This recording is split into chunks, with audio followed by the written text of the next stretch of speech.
Well, hello there, time travelers, and welcome, new time travelers. If you're new to this channel, please don't forget to hit that like button, comment, and subscribe.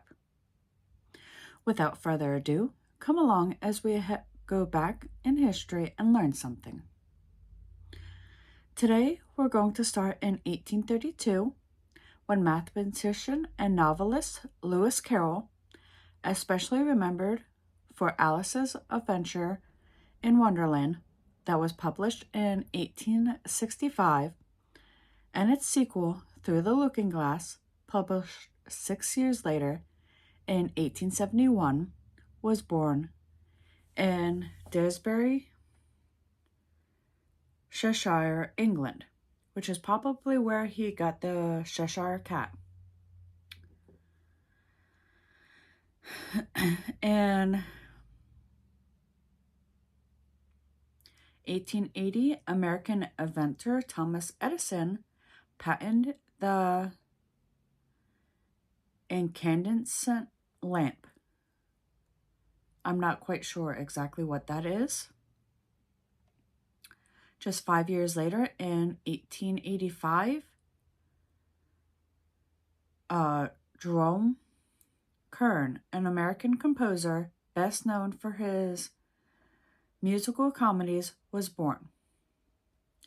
59 years later, in 1944, the Soviet Red Army outs Germany and Finnish forces from Leningrad, also known as St. Petersburg,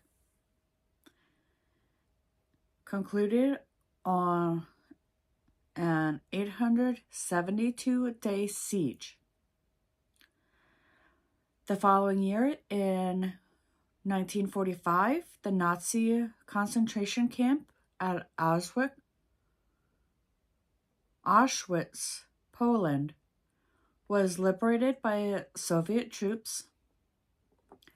In 1955, American jurist John G. Roberts Jr., who served as the 17th Chief Justice of the U.S. Supreme Court, was born. Moving on to 1958, when President Dwight D. Eisenhower sent to the U.S. Congress a special message urging enactment of an emergency 4-year program to improve education, particularly in science and mathematics. One of the two subjects I loved, the other I hated. Anyway, 1963 brought us, during a simulation of a launch, U.S. astronauts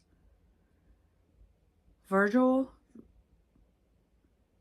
I. Grimson, Edward H. White, and Roger B. Schiffy perished in a fire aboard Apollo 1.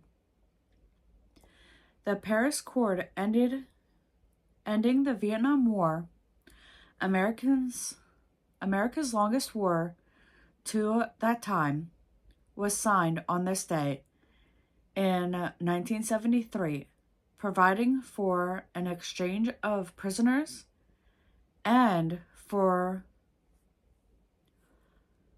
the unilateral withdrawal of U.S. forces from South Vietnam.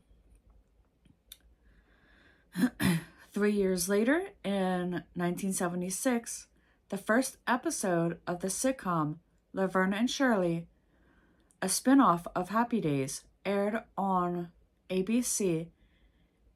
It starred Cindy Williams and Penny Marshall, who later became one of the first women to achieve constant commercial success as a movie director.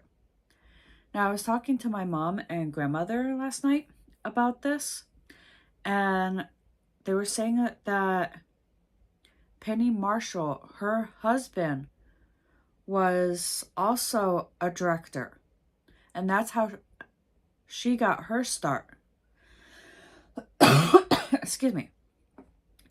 In 1996, Colonel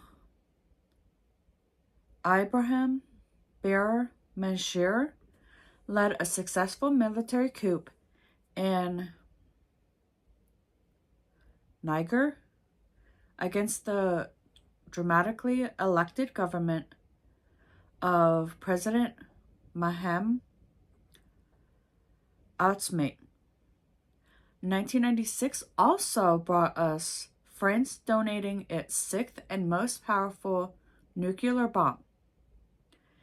In 1998, the International Atomic Energy Agency confirmed that the test sites in the South Pacific will be contaminated for centuries. Plutonium particles are scattered in the sediment of the lagoons at Manora and Fangtufa. In the year 2000, President Bill Clinton delivers his State of the Union message before the U.S. Congress, urging tax relief for lower and middle income Americans, calling for a large number of legislative initiatives and seeking the cooperation of the legislature and the American people to enact reforms in education, healthcare, family support, law enforcement, and other areas.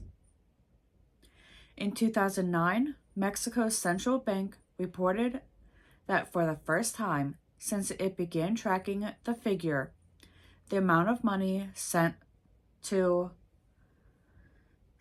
remedies to Mexico fell in 2008 by 3.6%. In 2010, American writer J.D. Salinger, who was best known for The Catcher in the Rye, which was published in 1951, which used humor and colorful language to portray the sensitive, rebellious adolescent Holm Caulfield, passed away at the age of 91. The following year, in 2011, the Yemen uprising began as thousands of protesters, inspired by demonstrations in Tasuna and Egypt, rallied in Sana'a, Yemen, to demand the regulation of Al-Abdullah Saleh and to call for political and economic reform. In 2018, Swedish entrepreneur Ingvar Kamprad, who founded the home furnishing retail IKEA, which was the world's largest seller of furniture in the early 21st century, passed away at the age of 91. And with that, we return to 2024 and our current history. Until next time.